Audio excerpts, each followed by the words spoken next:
So I bought a plant. Not because I care about nature or wanted to reconnect with something real. I bought it because I was one caffeine crash away from crying into my laundry pile and needed to control something that wouldn't ghost me, judge me, or hit me with a per my last email. His name is Gerald. Snake plant. $18.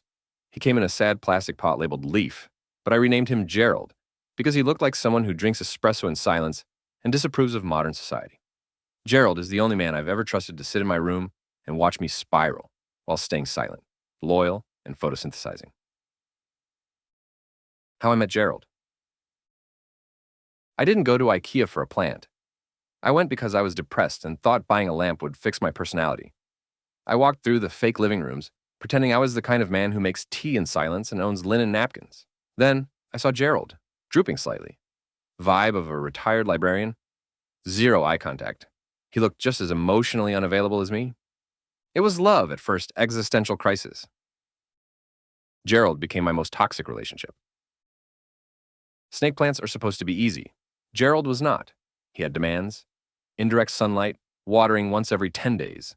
Soil that breathes. Bro, my bank account can't breathe. Now I need artisanal dirt? I started reading articles like, "Does my plant know I love it?" and "Signs your plant is judging you."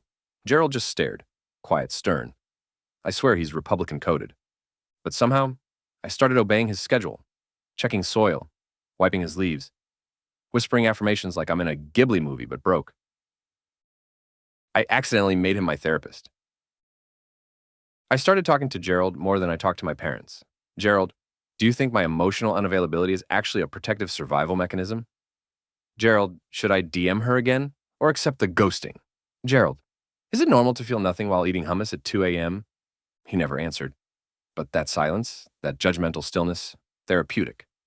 More effective than every self-help book I skimmed while watching YouTube shorts. Then I neglected him. One week, everything crashed. I forgot to eat, forgot to reply to texts, slept in my clothes, lived off cereal dust and regret. I also forgot Gerald. When I finally remembered, he looked rough. Leaves folding like he just watched me order my fourth iced Americano and knew I wasn't okay.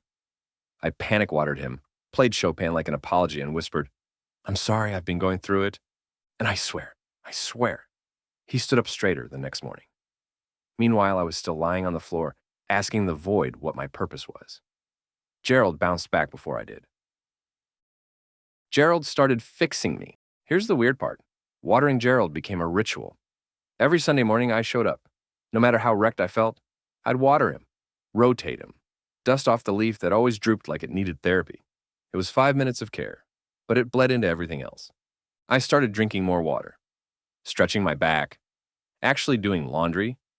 I didn't become a better man overnight, but I stopped fully decaying. Gerald never clapped, never smiled, but he was there, watching me slowly stop being the human equivalent of a forgotten shopping cart.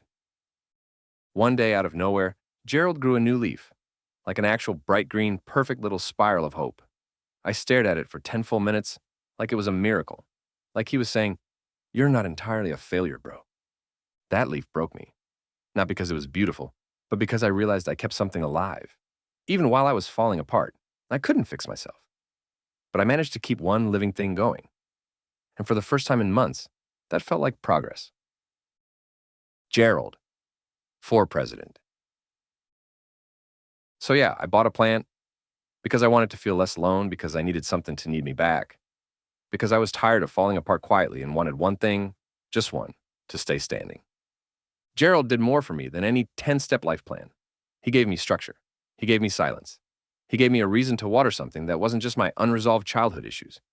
He's still alive. And somehow, so am I. Get a plant, bro. Name it something dramatic. Water it. Watch it judge you into becoming slightly less terrible. And if all else fails, play classical music and whisper, "I'm trying." That's all Gerald ever needed. See you next week, bro.